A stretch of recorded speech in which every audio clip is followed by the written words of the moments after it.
Good evening po mga kaibigan, mga kapatid, kadoming po. Mag-share po kasi ng kaalaman tungkol po sa radyo. Tara po, puntaan na natin.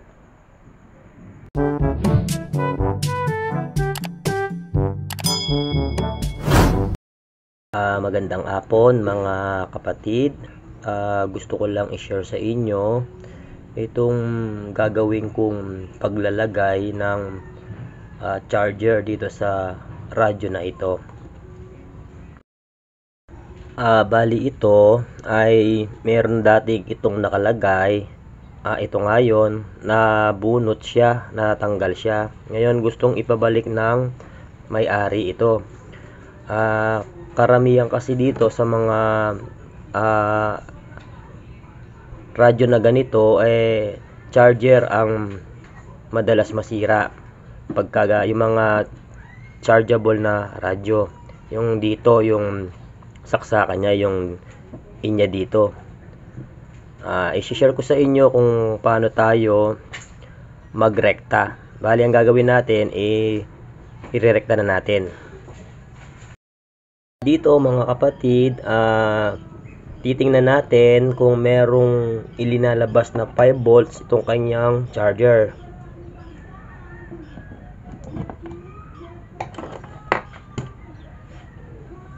Lagay natin tingnan natin dito kung positive itong red. Lagay natin yung red, tapos yung black.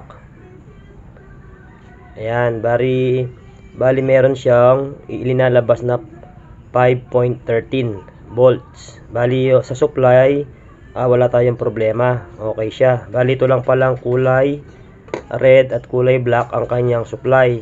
Meron pa kasing natitira ditong white at green, pero hindi na natin yung gagamitin. Okay, buksan na natin.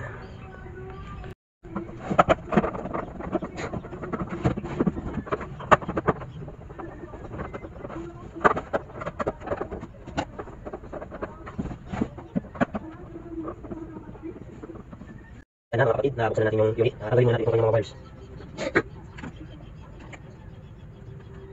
Ayan, buksan natin ito.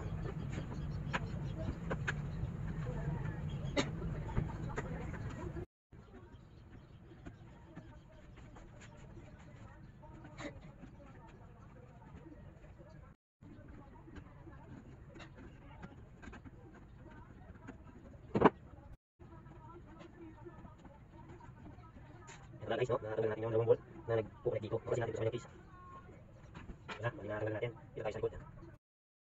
Dito mga kapatid ay makikita natin dito na may balahibo pa ng wire itong ating ginagawa. Bali, ibig sabihin kapatid, meron nakakonek dito na isa sa dalawang wire na supply. Bali, ito mga kapatid, yung area na ito ay para sa USB, at yung sa charger niya dito rin naka-connect yung supply niya.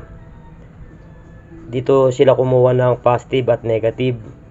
Bali dito mga kapatid, yan, pagka nakaharap sa yung ganyan itong kanyang, hindi ko alam kung anong tawag dito, itong kanyang tapos dito meron tayong makikitang 4 na paa ng ng USB, yung saksakan ng USB. Meron tayong makikitang 4 na tuldok na inang. Yung itong may balahibong wire na natira na ito, yung bandang sa right mo, ito right to, ito yung positive. Dito natin ilalagay yung positive ng charger. Tapos itong tatlong ito, kahit alin dito sa tatlo na ito, yan ay negative. Kahit alin dyan, pwede mong ilagay dyan yung isang wire na galing charger. Bali ito negative, tapos ito negative, tapos ito negative, ito lang ang positive. Bali hindi tayo malilito mga kapatid, dito natin i-connect yung positive ng charger at kahit alin sa tatlo na to yung negative. Okay, hinangan na natin. Tapos, dito mga kapatid, ipapakita ko sa inyo na talagang negative itong tatlo na ito. Gagamit tayo ng tester. Bali, i-select natin yung tester dun sa continuity, yung sa buzzer. Dito mga kapatid, ipapakita ko lang muna sa inyo na itong kanyang nakikita nyong bakal na ito ay negative ito. Nakakonect ito sa negative. Tapos, itong kanyang bakal na ito sa USB ay negative din ito. Yung bakal na yan. Negative, nakakonect din yan sa negative. Kaya dito tayo kukuha ng basian. Kung negative nga ba talaga yung tatlong itinuro ko sa inyo. Bali, tingnan natin, no? Ito, testing natin yung tester. Nasa buzzer mode tayo. Ayan, nag-buzzer siya, no? Bali, i-connect ko itong isang prop. Ito sa bakal. Ito yung bakal na to, yung bakal na yan. Nakakonect dyan yung isang prop. Bali, pag nag-buzzer siya, ibig sabihin, yun yung kadugtong nito o negative din yun. Pagka nag-buzzer ito, no, kapatid, no? Bali, tutusukin natin tong isa sa tatlo, no? Ipapakita ko sa inyo. Ito. Ayan, negative siya. Magkadugtong sila, magkasama. Ayan. Tapos ito ring isa. Ayan. Ito naman ay positive. Ibig sabihin nito, dapat hindi siya mag-buzzer dahil positive siya. Ayan, o. Nakadikit na siya, kapatid, pero hindi siya nagba-buzzer dahil siya ay positive. Ayan. Okay, inangan na natin.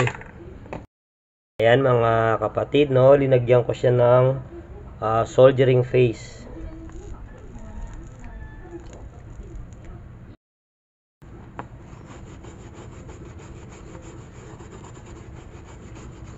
Yun, no, natanggal na natin yung kaninang balahibong natira o yung ibla ng wire.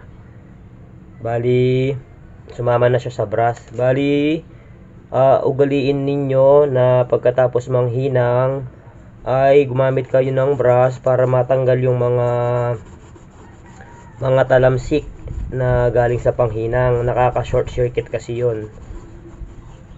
Ayan.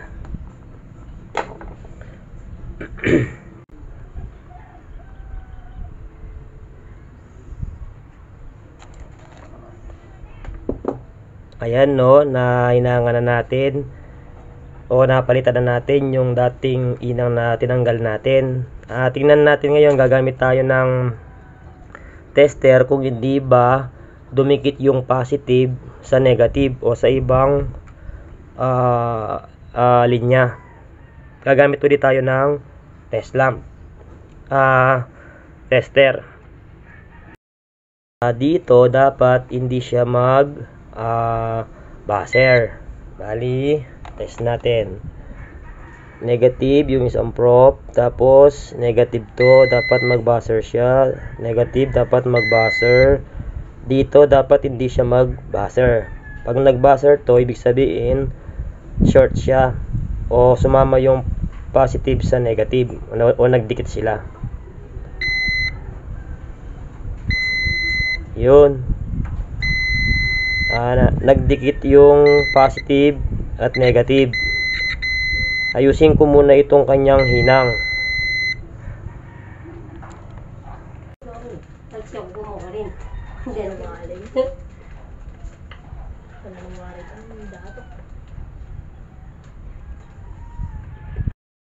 Ito na mga kapatid, no, na inulit ko na yung pang-inang ulit na inangan na natin.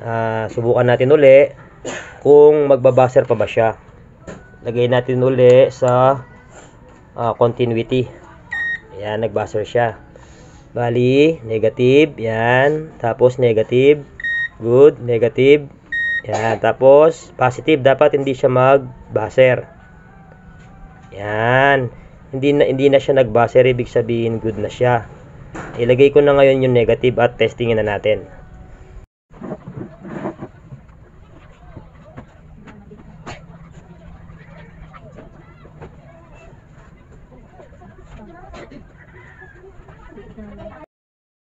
Eto na kapatid, no, na inanganan natin yung negative. Testingin na natin, nilagay ko na sa kanyang bahay. Eto na kapatid, no, na tapos na natin yung pagbuo dito sa maliit na radyo. Bali, subukan na natin yung ginawa natin.